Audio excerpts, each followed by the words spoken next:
Hey, good afternoon. Happy homecoming weekend to you, Mizzou fans. Hour and 15 minutes ahead of kickoff between Missouri and North Texas at Faurot Field. If downtown and the parking lots, from what I'm hearing and seeing on Twitter, any indication, could be a pretty good homecoming weekend crowd to watch Mizzou take on the Mean Green here at 3 o'clock. Game's going to be on the SEC Network for you to watch. And here on the pregame call, we are going to take you right up to kickoff. This show is brought to you every single week by the Call Gentry Law Group in Jefferson City. You can get in touch with them online at callgentry.com. You can call them at 573-691-4552. That is 573-691-4552 or callgentry.com. Any legal questions or advice you need, Jason, Chip, Emily, and the gang can take care of anything that might be you might be facing right now. So hopefully nothing serious, but serious or not, Call Gentry can get you taken care of. So again, it is Mizzou, North Texas at 3 o'clock. It's on the SEC Network. It's on all your normal Tiger Radio Network affiliates. These two teams met one time, 28-7 in 1995. So it's been a minute. North Texas had a nice little run under Seth Luttrell. Actually won the last game they played against an SEC team in 2018. They have fallen on harder times. We'll get into some of the numbers and all that in a minute. Want to welcome in all you guys who are here joining us live and watching, and certainly welcome your comments, your questions, all that. T-Ra is one of the first to get his comment in. And again, anything you guys got, please do put it over there in the comments section, and we are going to get to it as we go along. We're going to replay our conversation with Brett Vito from the Denton Record Chronicle in a little bit for you to learn a little bit more about North Texas. We're going to check in, as we always do, with Mitchell Forty from the press box over at Memorial Stadium. We'll do that about 2:30, and we'll get you within about 10 15 minutes of game time on this show. So first thing we always do is kind of just take a generic look at the matchup. And these numbers largely favor Missouri because these are the offensive numbers that we highlight every week. Mizzou, a better offensive team. North Texas does run it pretty well. They run for 208 yards a game. I don't know if you guys are aware that Missouri has struggled to stop the run just a little bit. Officially, it's 308 per game. So, on average, 100 more than North Texas is running for. But North Texas, under Seth Luttrell, with this, air raid offense today, I mean, they run a lot of plays, but they're not all that good at it. They've thrown for less than 100 yards in back-to-back games. They've got 6 turnovers in 4 games. They're only averaging a little over 4.5 yards a play. They run 84 plays a game, but 397.2 total yards when you're running 84 plays. For comparison's sake, Tennessee and Josh Heupel ran, I believe it was 72 plays a game coming into the week last week. So North Texas runs a lot of plays, but they don't gain a whole lot of yardage on those plays. So, maybe this is the week that Missouri looks better on defense. I'm not going to say gets healthy on defense. Stewart says brand new D today. Maybe, even if they kind of shut down North Texas and hold them to 17 points, I'm not sure I'm going to say anything's fixed. I know some people that follow North Texas, and they're not impressed with the offense. This is like a weakness versus weakness game. North Texas has a poor offense. Missouri has a poor defense. We'll see which one is worse today. Now, look, this is a team that gave up 294 yards rushing to Southeast Missouri State, so even bad teams have moved the ball against Missouri. Most of the questions so far have been about defense. Tyler Wynn is asking, who do we expect to start at linebacker today? There is a post on our message board that Chad Bailey is going to get the start over Blaze Aldridge at linebacker. I can't confirm that is true at this point. We'll check in with Mitchell, like I said, from the stadium around 2:30, and Maybe he'll be able to give us some clarity on that. Maybe not. I mean, it's generally pretty tough to tell in pregame warmups who's starting, but sometimes you can see, through the walkthroughs and things like that, who's starting. Todd is asking about if Chuck Hicks will see the field today. For those who may have missed it, and I'll be honest, it was easy news to miss. I just happened to be on Twitter and saw the kid tweet last night, and then had to kind of remind myself who Chuck Hicks was. But he is a linebacker that transferred from Wyoming. I believe he announced he was coming to Missouri on August 26th or 27th, and it had generally been accepted that Missouri was going to file an appeal with the NCAA to try to get him immediately eligible, but nobody at Missouri actually expected that to go through. They thought he would be sitting out this year. He was approved for immediate eligibility yesterday, which means theoretically he could play today. Now, I don't really think he's going to play today, to be quite honest. It's not out of the question, but, this is a kid who he's probably been running the scout team most of the season. I just have a hard time seeing him being ready to get on the field in this game. I would think maybe if it's a blowout, he gets a few plays, but I would think a more likely scenario for Chuck Hicks is probably after the open week. So after this Saturday, Missouri plays A&M next Saturday, then they're off. And then they come back and play the final 5 games of the year. I would think that game, October 30th, after the open week, I believe that's at Vanderbilt, that's more probably a target date where Chuck Hicks could play, if he's going to play, if he's good enough. I mean, I'm not sure that he is. Linebacker is a spot Missouri could use some help. He was a starter at one time at Wyoming. Transferred here, and we'll see. I don't know what to think, but he's got the rest of this year and then theoretically 2 more years of eligibility to see if he is indeed going to make an impact on this Missouri defense. And again, most of the questions certainly are about the defense. And Robert says, Drinkwood said he was throwing out the depth chart. Are there any changes you expect to see? And I want to be clear. I don't expect to see wholesale changes, right? I don't think you're going to look out there and see 8 new starters. Maybe you'll see Jatorian Hansford at defensive end, or Arden Walker, or even Johnny Walker at defensive end. Although, Isaiah McGuire and Trajan Jeffcoat, I'm not sure if really been problem number 1 on this defense. Again, somebody on the board mentioned that Chad Bailey may get a start at linebacker, so that's a possibility. In the secondary, I don't know. I think the safeties, Carlisle and Manuel, I think are pretty set. At corner, Abrams Drain and Caleb Evans, sorry, I was drawing a blank there, I think are probably going to start. Now, you're going to see somebody stepping in for Ennis Rakestraw, who is out for the season with a torn ACL. Well, they did not officially say out for the season. They said out indefinitely. He is certainly going to be out for the season. You don't come back in 2 months from a torn ACL. So maybe Allie Green is the guy I would think that gets most of those snaps. I mean, maybe you do look at a freshman. Maybe you throw a freshman out there, but I don't really know, to be quite honest, who that would be. So I don't expect to see a ton of changes. Now, I think there will be a little bit of distribution differently in the reps. Some of those guys I just mentioned probably get a few more snaps than maybe they did last week. And again, maybe Chad Bailey, maybe Jamie Petway, maybe even Chuck Hicks get thrown out there at linebacker. But there's just a limited number of guys. I'm not sure how many big changes, honestly, that you can make. And T-Ry is asking about Rakestraw. I think it is probably, like I said, Allie Green. He's the guy getting most of the snaps, I think, in Rakestraw's absence. And I know that Ennis has not played great, certainly in this season, but losing him hurts. I don't think there's any doubt that losing him is a blow to this defense that was already not super great. Is that a fair way to put it? Tyler says Arkansas may be the most surprising team this year.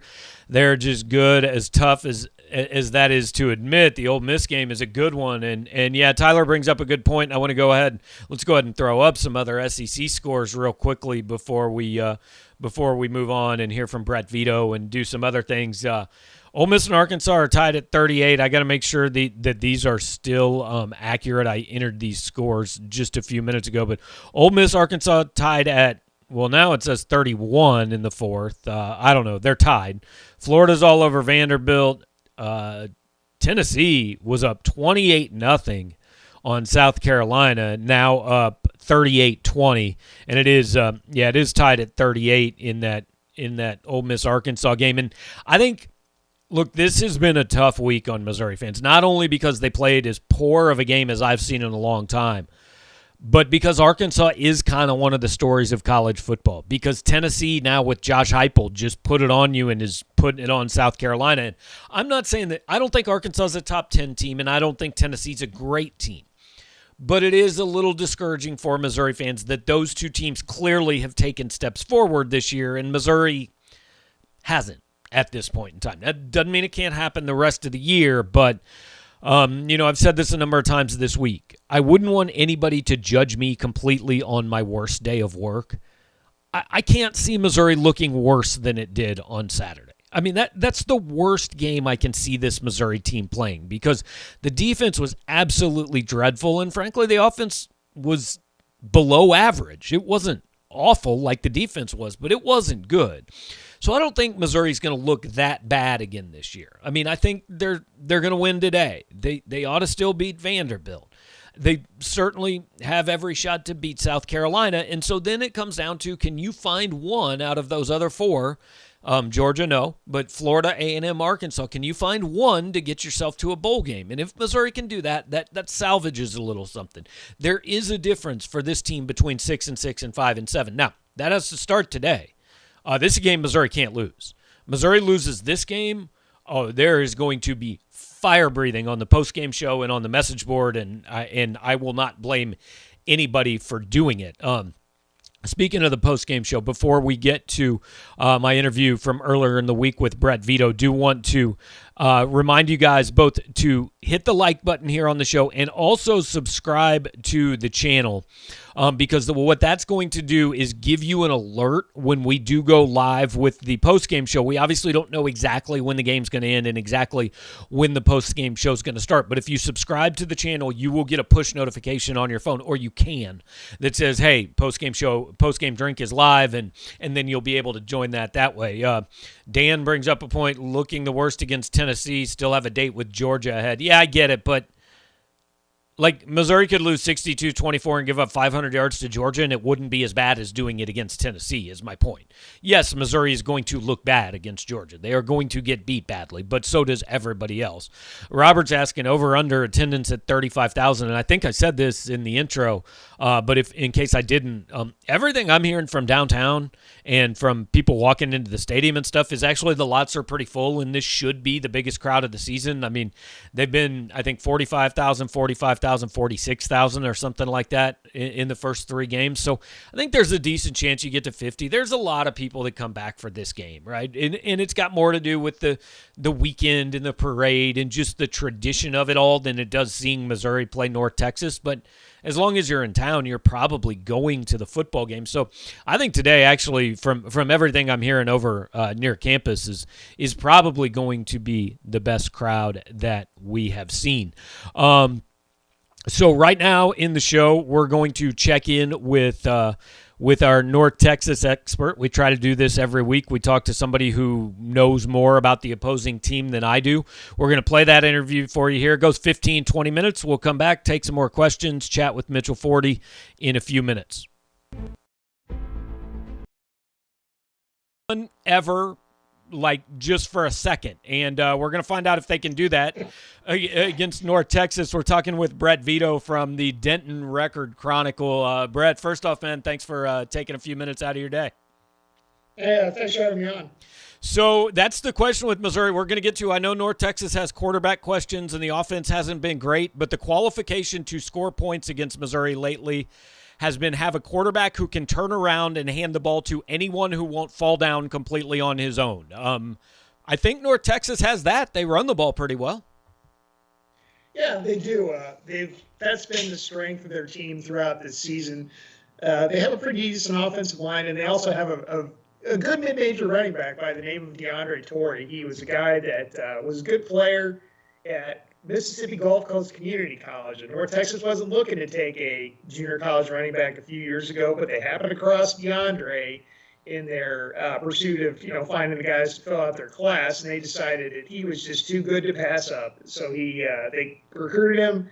DeAndre passed on some other mid-major type offers from Troy and South Alabama and decided to come play for North Texas, and it's worked out for everyone involved. He's not the biggest guy out there. He's about 5'7" and about 200 pounds, but he's been remarkably productive. His first game at North Texas, he returned a kickoff, 99 yards for a touchdown against SMU, and he's just been a steady contributor ever since. He's gone over 2,000 yards for his career and has just been remarkably productive across the board, and North Texas is dependent on him a lot this year.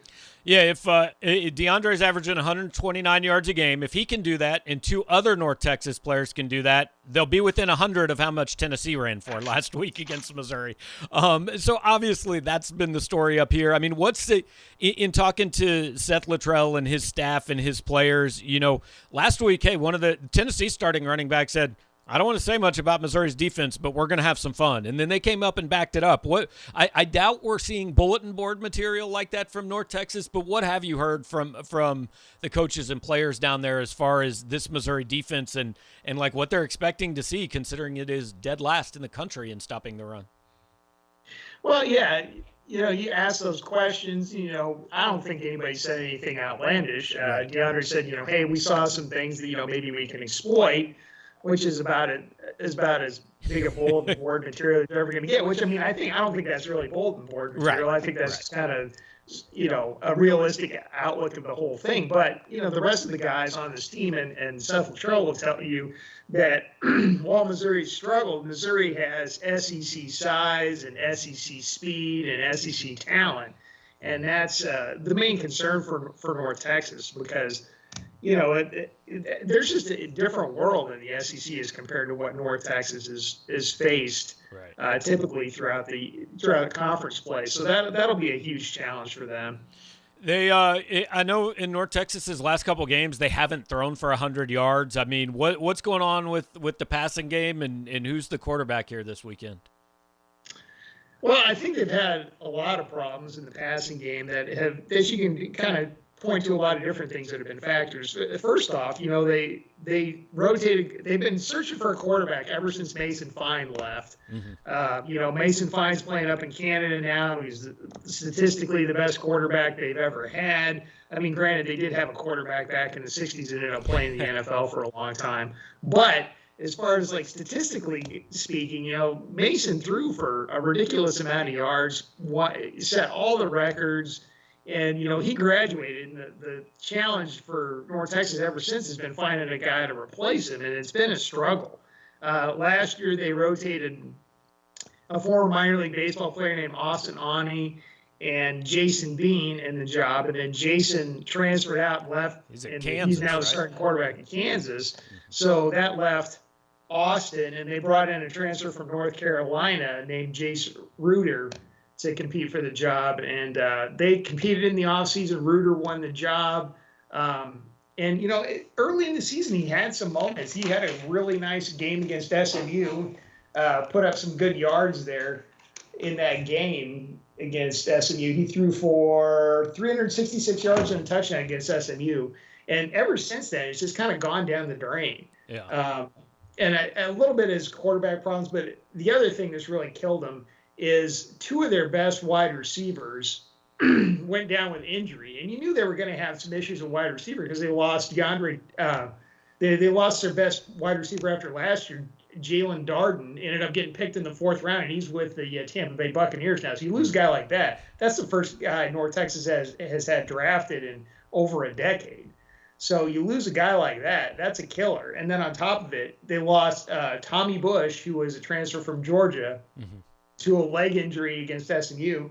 And then right after that, the next week, they lost Jair Shorter, who's their other good wide receiver they still had, to another injury. So now they're down two of those guys. And they've also had, and before the season started, they lost Oscar Attaway, their other really good running back. So they're just dealing with not having much to work with offensively. Mm-hmm. And that's been a big problem that's, just played into the issues they've had in the passing game. I think that kind of explains my next question was going to be, Seth Luttrell obviously comes from Oklahoma. I'm not sure a lot of Missouri fans know he was actually teammates with Josh Heupel back in the day. And, obviously has some background in that air raid system, and they put up all kinds of numbers. But it sounds like more than anything wrong with the system, it's just they don't have the guys right now available.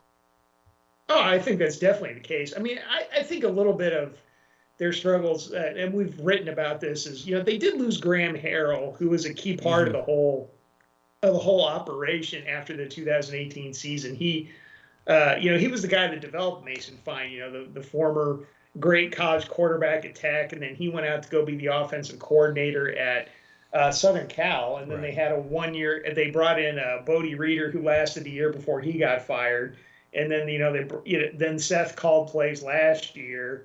And they had a kind of a three-headed offensive coordinator system last year. They kept the same guys, but now the offensive line coach is calling the plays, and it's just hasn't quite worked out. Seth's a terrific offensive mind. It's just that he hasn't seemed to have had the right mix of quarterback, wide receivers, and then assistant coaches to kind of get the thing going like it was a couple of years ago when they were putting up ridiculous video game numbers. Right. And I think that's still the impression a lot of Missouri fans and a lot of fans maybe that don't follow North Texas every week have, is this 2018 team that, hey, they beat Arkansas and they were a pretty big deal there.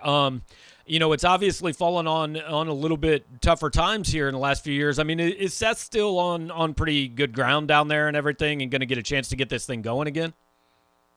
Yeah, I think Seth's a good coach, and but that's a question that remains to be seen. We wrote about it earlier in the year that they did renegotiate his contract in the offseason to rework his buyout clause, so to put in there specifically some stipulations that he would, if they were to buy him out, that he would have to mitigate their financial obligation to him by seeking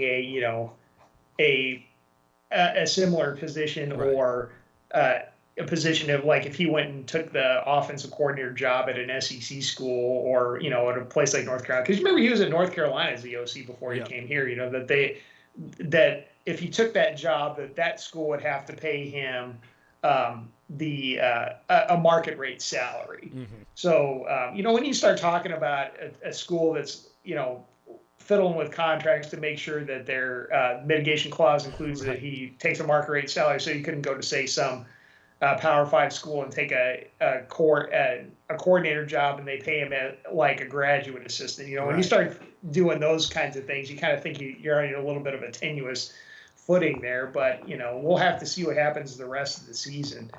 Yeah, there are actually a lot of ties here between these programs. When Barry Odom got the job here in 2016, Seth Luttrell was still at North Carolina and was high on his list as an offensive coordinator. Then Seth got the North Texas job, and Barry ended up hiring Heupel. And then, of course, Ren Baker came from Missouri down, the AD down there. A lot of people up here thought he was a guy that would have made a lot of sense when Missouri needed an AD about 2 months ago. Didn't happen. But before we get to the defensive part of it, I do want to just kind of ask you, how happy is everybody with Ren down there, and how's everything gone under his watch? We published a big story on Ren going back to Missouri here just yesterday. Yeah, I saw that. I think he's really happy here. The thing that I think that gives Ren a little bit of a comfort here is he's kind of in his, his footprint geographically. Mm-hmm. He was an Oklahoma guy, an Oklahoma State guy. He's got a lot of family and relatives that are fairly close. And he's very well liked and respected at the school. He's got a good relationship with the president. He really likes him. We've reported that they're in the process of finalizing a contract extension with him. So he's really done well here, and he's really well liked just among UNT's fans, and all the coaches really like him. And I just think they're going to try to hang on to him for as long as they can. And it doesn't hurt when you go out and get the first NCAA tournament win in school history either last year. So that's a nice little feather in his cap. But back to football. We've established, look, North Texas very well could put up a good number of points. It's weakness versus weakness, the way North Texas's offense has gone and Missouri's defense. But what about North Texas defensively? They come in here. What worries Seth Luttrell and his staff, other than, hey, they're facing a team that probably has athletes like they haven't really seen so far this season? Well, I think the thing that when you start talking about North Texas's defense, I think the place you need to start is the fact that Phil Bennett really has seemed to have this team heading in a positive direction. You know, Phil's a name that everybody knows. He was, SEC people know he was at LSU and a lot of different places. He was the head coach at SMU. He was at Arizona State in his last stop. And he had kind of gotten out of it a little bit because he had some health problems. Mm-hmm. Once he got out, after he was in a bike wreck at Baylor when he was working there. And that caused him some health issues. He went to Arizona State. You know, and when he could have come back under Herm Edwards at Arizona State, but he decided it was time for him to get out and get some of his medical issues addressed. So he had a whole bunch of surgeries that helped him kind of get back to where he felt better physically. You know, I'd have to look back at my story, but I think he had like knee surgery, neck surgery, and all this other stuff. So he basically went in for the old tune-up. And when he came out of that, he felt a little bit better, and he is super close with Luttrell. So from their time together at Oklahoma when Seth was playing and Phil was a coach there, and Phil's kind of been a mentor to him. So Phil kind of came out of retirement to try to help fix North Texas's defense that it had he's the third coordinator in 3 years. And he's really done a good job. You know, they had the shutout in the second half against Louisiana Tech in the game that they lost there, but they just have looked so much more competent this year with Phil. And, you know, he doesn't have a bunch of SEC level players, but he's got some decent talent on that side of the ball. And it'll be interesting to see what they can do against Missouri, which, you know, has a quarterback that's throwing it real well. They've got a quality running back. It'll be probably the biggest challenge that they've faced it will be the biggest challenge they faced since they went down to Mizzou. I mean, not Mizzou. They went down to SMU. Right. And they played fairly well in that game. I mean, they were right in that. They shut out SMU through most of the first half before Rasheed Rice caught a ball and kind of got into some space and took it to the house and ended up giving them a 7-6 lead at SMU, a 7-6 lead at halftime. But, you know, so that's the thing. They've shown some positive things here and there. They shut out SMU for almost a half. They shut out Louisiana Tech for a full half. And it's just going to be interesting to see how they do against a higher level of competition. Just looking at numbers, I mean, it's not necessarily standout either place, but it looks to me like they've probably been a little bit better against the run than the pass. Is that fair to say, or is that statistics misleading me? No, I think there's something to be said there. Some of the best players they have, and arguably, I mean, the best player they have is their big defensive tackle. His name's Dion Noville. Mm-hmm. He was one of those typical mid-major type prospects where, you know, he kind of came in as a defensive end, and then they just kept growing him. And he ended up playing nose tackle last year at 330 pounds. They went to a kind of a base four-man front this year, so he slimmed back down to 300. And he's a really good player up in the front there. And then they have a linebacker named Tyreek Davis and K.D. Davis. There's the two of them. And KD's having a particularly good year for them. He's had, I think, a couple of sacks and about 6 tackles for loss. So I mean, they've got some decent players in their front seven. The thing is just outside of Dion, they're just kind of small. Mm-hmm. You know, that's the whole thing.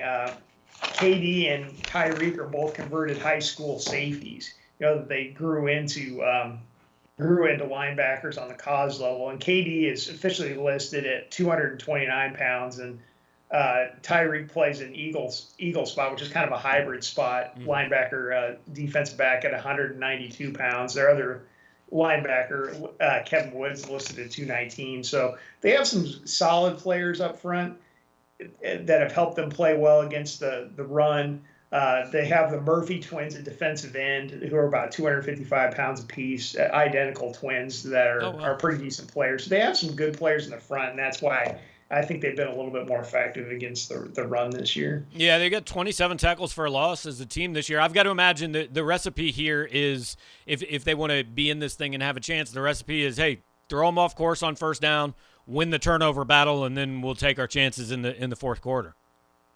Yeah, I mean, I've covered this team for a long, long time, and that's kind of the formula. If you're going to have a mid-major team that hangs with a big dog from a power conference, and it's happened a few times. Like we've mentioned, they did beat Arkansas that year, and they did hang with, I'm forgetting, of several years ago now, they hung with another power conference team, and it looked like they were going to pull it off there for a while before the power conference team kind of woke up and pulled away. And that's usually if that's going to happen, what ends up making it happen, and I'm sure you're aware of this as well, is you have a whole bunch of big plays go your way, turnovers, a big long, punt return or something like that. And, you get a couple of those things going your way, and maybe the momentum starts to shift your way, and you make a couple of stops along the way and get some doubt among the players on that other team, and that's kind of the formula for it. So that's what they'll be looking for here. If DeAndre could bust a big long run early in the game, and maybe they get a turnover and they get a bit of a lead, then maybe things start to go your way. That would be the formula, I would think, for success for North Texas. Or just do something like pull off the play of the year, like a viral fake punt, like they did at Arkansas a few years ago. And I still remember that play. That was phenomenal. But I saw you picked Missouri to win this game in your all's paper, 38-21. And let me tell you, Missouri fans they would love you to be right about Missouri holding anyone to 21 points. I believe I picked Missouri 81-78 in this game. I think I was joking, but I'm not 100% sure I was joking. Yeah, well, that's the interesting thing about these games, is because, when you start getting teams that are from a wide range, from opposite sides of the spectrum in terms of the hierarchy of college football, I mean, what do you expect? Okay, well, North Texas has really struggled to score, at all. But Missouri has kind of really struggled defensively. So how do you gauge that? Right. Do you think, okay, well, North Texas has really struggled to score against Conference USA level teams. So certainly they're not going to do anything against an SEC type school that's got SEC talent. Or do you think, okay, well, Missouri's struggled defensively. They haven't really stopped anybody. But, so maybe this will be North Texas's opportunity to maybe score some points, maybe get up to scoring 21 in a game like this. It's just hard to tell how those kinds of things are going to play out. Yeah, predictions serve no purpose except to make people like you and I who make them look stupid every week. So, that's all right. It gets people to read what you're doing, Exactly. The fun thing. Where you kind of have a little bit of an insight if you cover a team like that. But, I mean, it's still just a wild stab at what you think is going to happen, and which really makes no difference in the large scheme of things. But it's a great discussion point for people. 100%. Well, Brett, I appreciate you taking some time, man. Look forward to the game. Are you? All right, so there's Brett Vito, Denton Record Chronicle, and like he said, hey, it's just a stab in the dark. That's what we're doing here all day, just kind of stab in the dark, just take a shot at what we think might happen. Want to take a quick reset and remind you guys about this show being brought to you every week. It's called the Pregame Call for the Call Gentry Law Group in Jefferson City, Missouri. They can do business law, family law, contract law, criminal law, appellate law, whatever you need. Call Gentry has somebody that can take care of you. Personal injury is a big thing that they've started doing lately. If you want to get in touch with anybody there, you can schedule a consultation. You can do that either online at callgentry.com or by phone at 573-691-4552. Again, that's the Call Gentry Law Group in Jefferson City. We're about 41 minutes right now away from kickoff of Mizzou and North Texas. Once again, that's going to be on the SEC Network. Got 10 minutes here. We're going to check in with Mitchell Forty from Furrow Field. Want to give you guys a chance to throw in any of your questions, comments, predictions for this game. Anything you've got before we get Mitch on the phone certainly would be welcome. I think this is a situation where Missouri just needs to kind of settle back in and remember that they're not as bad as they looked last week, right? I know it's been a tough week. They're 2-3, but those first two losses One was to a Kentucky team that right now is undefeated in the top 15 in the country, and one was to a Boston College team that, frankly, has been pretty solid as well. I mean, they lost to Clemson last week, but I think they're 4-1, and those were one-score games that could have gone either way. The BC game goes into overtime. This isn't SEMO, but this is like a worse than Central Michigan team or a similar to Central Michigan team. So Missouri ought to come out and win this game. They're favored by 19. That seems a little high to me just because 19 seems like a lot of points with this defense regardless of who you're playing. But this is clearly a game that should not really be all that close in the fourth quarter. Missouri should maybe have a chance to look at some of the backups, some of the young guys a little bit in the fourth quarter of this game. I think it would be disappointing if you don't get at least a series for Brady Cook or Tyler Macon, if you don't see some carries for Michael Cox and Elijah Young. We'll see who they start. I mean, Eli has made a big deal of saying that everything was open. There was no depth chart. That I've seen a couple of tweets, including one from Mitch, that they still don't have a depth chart at the game. So nobody really knows who's going to start or where this thing's going to go for Missouri today. It will be interesting to see who gets some of the reps and kind of what the snap counts look like. And hey, maybe you find something like the one that everybody always goes back to is Henry Josie, right?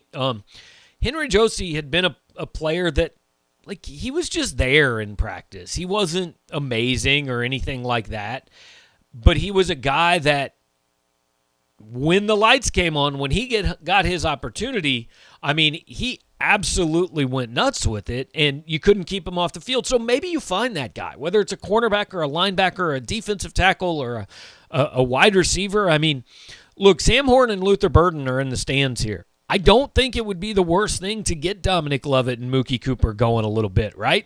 And show those guys off for the St. Louis receiver and for the incoming quarterback recruit. No, I'm not saying you do that. You do it within the framework of the game. You don't force things to them where they're not there, but I think it's certainly, something that, hey, maybe we've got a couple sets for these guys. Maybe we've got a trick play that's designed to pop one of them open. And I don't think that would be the worst idea in the world if you're Missouri. Let's check one more time on this SEC scoreboard. So Arkansas right now is down 45-38. But they have the football, and they are at the Ole Miss 37. There's 2:21 left in that game. Would be very interesting if Arkansas scores if they go for the win. I would think maybe they do. Tennessee's about to close out South Carolina 45-20.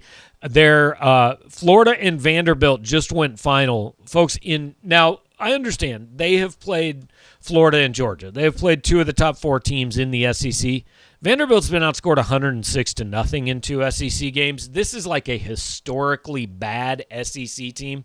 So, Missouri's got that one in a few weeks that certainly I think you should feel good about. Justin Ferguson here joining us. Appreciate you, Justin, being here from the beachfront condo. That's nice. It's beach weather here in Missouri. It's supposed to hit close to 90 degrees today in Columbia, so it'll be interesting. Missouri's wearing black uniforms. It'll be interesting to see what kind of impact that might have on the players on the field and also on the crowd, honestly. This one could get pretty hot by the third and fourth quarter, especially if you're having to wait for water and things like that in line.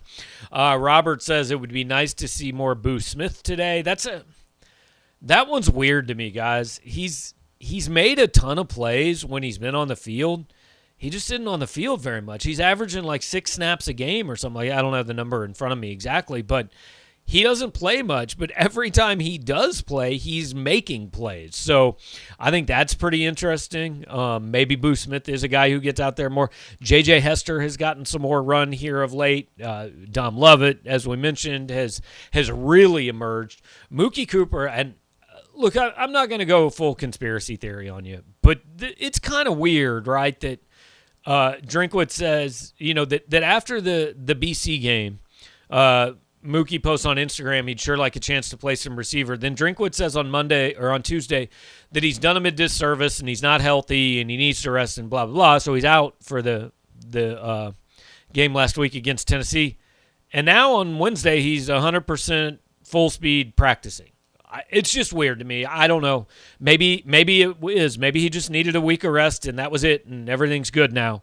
We'll find out. But, yeah, Boo Smith is a guy I could see a little bit more. Quick update, Arkansas now down to the 1st and goal at the Ole Miss 10 with 2:10 left. Don't want to leave too much time left on that clock if you do score. Again, mention on the board, I did not mention it, but someone on the board did mention that they're hearing Chad Bailey is going to start over Blaze Aldridge at linebacker. That's something to watch. We'll ask Mitch about that in a couple minutes. Chuck Hicks, the transfer from Wyoming, he's eligible. We don't really know if he's going to play. If I had to guess, I'd say he's probably not going to play. But the most important thing, and I'm going to talk to Mitch about this a little bit, you've got to see a team today that comes out and has some fight, that looks like they want to respond to what happened last week. Because what happened last week was, guys, it was really bad. And today is, I mean, they should win this game. But if they win this game 24-20, that's not going to make anybody feel any better. What you want to see is effort and pride in this game. I mean, just because if you don't see that, if you see a team that comes out a little bit listless and like they win, but they're kind of going through the motions and the defense doesn't look a lot better and you don't have guys flying around, like I think at that point you're going to start saying, hang on, I don't think the disconnect was with the defensive line coach. Is there a disconnect with the head coach here? So I think that's why today's important. I'm not big necessarily on make a statement because I don't think you have to make a statement. I think you just have to come out and look like you want to be there. Because, I said a number of times after the game last week that I wasn't going to use the Q word and question the effort. But I asked Drinkwitz on Tuesday, after going back and watching the film, do you have a different take on the effort? And he said, yeah, there were some plays where effort was a problem. I think there were more than a couple, to be honest. I don't know how that game happens if Missouri's giving, its full attention and full effort to that game. So I think that's mostly what you want to see. You want to see a team that looks like they care, that looks like they want to be there and they want to be playing in this football game. And we will see if we see that. Casey Salt says this game is a need for both offense and defense to show up and need both units to progress. No question. I mean, we said we didn't talk a lot about it last week, but the offense wasn't good in that game. It was certainly better than the defense, but it wasn't good. Interesting, Arkansas just scored to tie the game at 45. I'm surprised they didn't go for 2. But they're in a tie game, and Matt Corral and Ole Miss are getting the ball back with 1:22 left. That seems like a lot of time. Barry Odom's defense going to have to come up with a stop, certainly in Oxford. Todd wants to play the youngsters, Wingo, Johnny Walker, Dominic Lovett. I mean, yeah, Lovett already is getting a lot of snaps. I assume you mean Dominic Lovett and not Zach Lovett. But, Mekhi Wingo has gotten a good number of snaps. Johnny Walker has gotten some. I think you'd like to see Arden Walker maybe a little bit, see what he can give you. I wouldn't be opposed to seeing Damian Wilson at linebacker, just seeing what he's got. I don't know if any of the young defensive backs are ready, but I wouldn't mind taking a look at some guys we haven't seen, and that's even if this game doesn't get out of hand. Just give them a shot, because what has been happening lately has not been necessarily working. Now, again, I don't want to overreact to one game. I mean, Mizzou they were decent up until, last week when it just all fell apart against Tennessee. So I don't want to throw everything out the window and say the whole season's lost and all that just based on last week. I think, though, that it is, you look at maybe playing some other guys. I would have no issue with maybe playing a few other guys in this game without question. So, like I said, we're going to check in here with Mitchell Forty from the press box here very shortly. Mizzou and North Texas right now about half an hour away. Greg with an update. Apparently, Oklahoma and Texas are now tied in a game that Texas was blowing out the Sooners earlier. So, Less compelling game, maybe getting ready to start in about half an hour. Mizzou and North Texas. Mitchell Forty in the press box at Furrow Field, still in search of a depth chart, it seems. That is correct. Still no depth chart. So guess we'll just see who runs out there on the first game, which really is really not that different than a normal week. It's always just kind of wait and see who goes out there. So right, yeah, that is the case again. I know that sometimes you can kind of get an idea on walkthroughs and stuff. I mean, I know somebody had posted on our board that they'd heard that Chad Bailey was maybe going to start in place of Blaze Aldridge. I don't know if that's anything you can tell from 400 feet above the field. They might be doing. I just got up out of my seat in the press box to do this call, so they may be doing walkthroughs right now, or are about to. They had not done them from what I've seen, so I had not gotten a sense of the starters or anything like that yet. Yeah. Anybody? Was Mookie Cooper appear to be out there and going through warm-ups in any injury situations? Yeah, everyone who you would expect to be out there is out there. Everyone except the guys who we knew were going to be out. Mookie Cooper's out there. Nico Hayes out there. Case Cook is out there. Mason Peck is out there. The only people who I didn't see are the ones who we knew would be out with injury. Darius Robinson, Realus George, who is, of course, dealing with an issue, and a strike straw, obviously, out for the year. So other than that, it looks like Mizzou will have their full complement. Yes, dealing with an issue is the most intriguing injury report I've seen this year. Look, I was saying before you came on, I mean, more than anything specific, like Missouri fans need to see a team that appears to want to be there and have some fight in it today. This is like a pride game, and just appear to want to play, because if that doesn't happen, I think then you start to question if there's a disconnect with the head coach.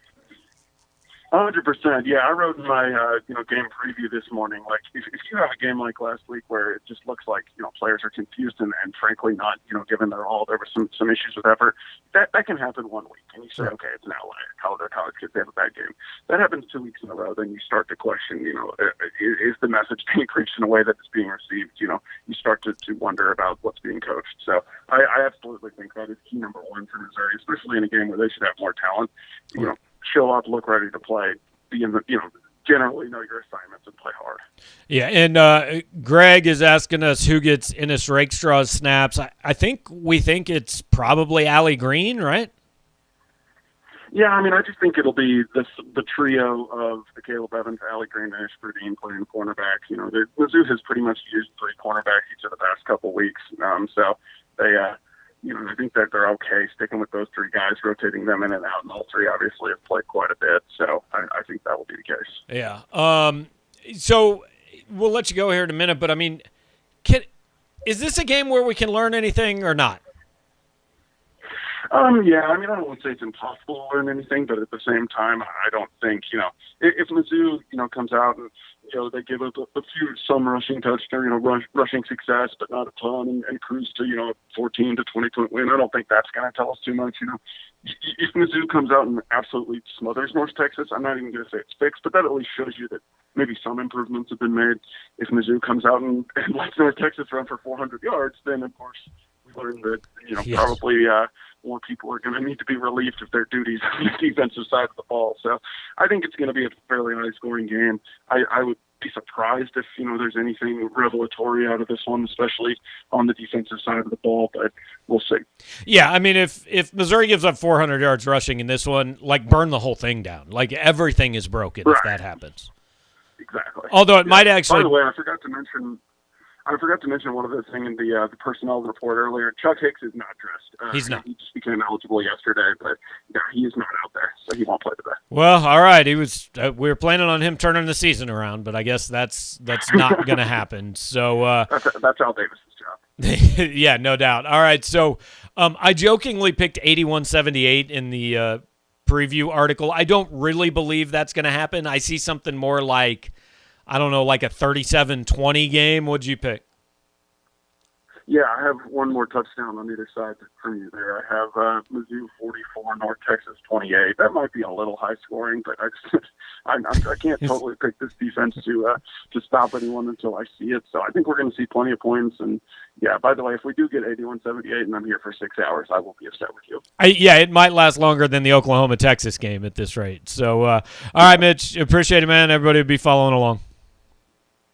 All right, sounds good. All right, Mitchell Forty from the press box at Faroe Field, and he and Joel Lorenzi will have your coverage on the site all day long on PowerMizzou.com. They'll keep you up to date on the message boards, all that. Kickoff in about 25 minutes here. I think everybody right now is actually a little bit more interested in following Ole Miss Arkansas. Ole Miss has gone up 52-45. Arkansas has driven into Ole Miss territory, so we'll put those SEC scores back up. If anybody is maybe you're on the road listening on your way into the game, Tennessee has beaten South Carolina 45-20. Vandy falls to Florida 42-0. Arkansas, again, trailing Ole Miss. That score is actually wrong now. It's now 52-45, Ole Miss with under a minute left in the game. Arkansas driving into Ole Miss territory, so that'll be interesting to see how that one goes down. But our focus turning in 24 minutes to Mizzou and North Texas. Want to remind you guys that one is on SEC Network. We've kind of broken it down as many ways as we can. This is a weird week because it's one where you've got to get healthy and you've got to come back and you've got to show something. But also there's so much more downside than upside to this game. This is kind of a get-through-it game, right? Now, obviously, you want to show well, you want to do positive things and come out of this just with some confidence going into Texas A&M, because Texas A&M is not a team that has blown anybody away by any means this year. So you just want to get some confidence going out of this North Texas game. It's not a defensive, or it's not a team that's been very good on offense, so it should be able to get done. What I want to do before we wrap up here, why don't you guys throw some of your predictions in the comments section? We'll roll through some of those as this Ole Miss and Arkansas game finishes up and as we get a little bit closer to kickoff in Columbia. Again, expecting a pretty good crowd. I mean, based on what people are saying in the parking lots, I'm looking for more than 50,000 at this game would be my guess. Biggest crowd of the season so far, I think, actually was the SEMO game at 46-something. So I think with homecoming, you ought to get over 50 and then, see what A&M is next week. I know it's an 11 a.m. game, but you got a home game, you got a shot against a team that is not going to be top 10 at this point, but has been previously in the season. And it'll be interesting to see what happens attendance-wise both today and next week. So, again, I've got Missouri in this one 37-20, something like that. Dan is pretty close to my prediction at 41-24. He says if MU ends up 5-8, does Drink hire an OC and a new DC? If they end up 4-8, man, nothing's off the table. I think we're a long way from that necessarily happening. But, yes, if they end up 4-8, I think you would see a lot of change. Tyler says 45-17 Mizzou with Kiki Chisholm with a big game and 2 scores. T-Rise 4 says 42-17 Missouri. So I think we're all kind of in that same range. Greg coming in at 41-20. So we've all got Missouri by somewhere between like 17 and 27.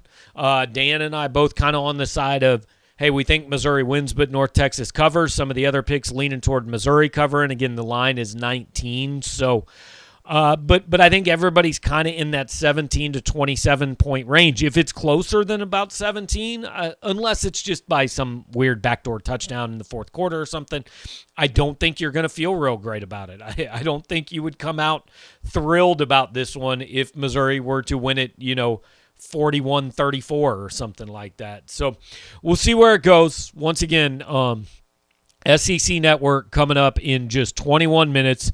And one more reminder on your way out the door. And do want to say, this show usually lasts a little bit longer, but look, it's North Texas. The non-conference games, SEMO is a little shorter. North Texas was a little shorter. I mean, it's just true. There isn't quite the anticipation for these games that there are some of the other conference games. So that's why we're cutting just a little bit shorter than usual. But do want to thank one more time Call Gentry Law Group. You can check them out at callgentry.com on the internet.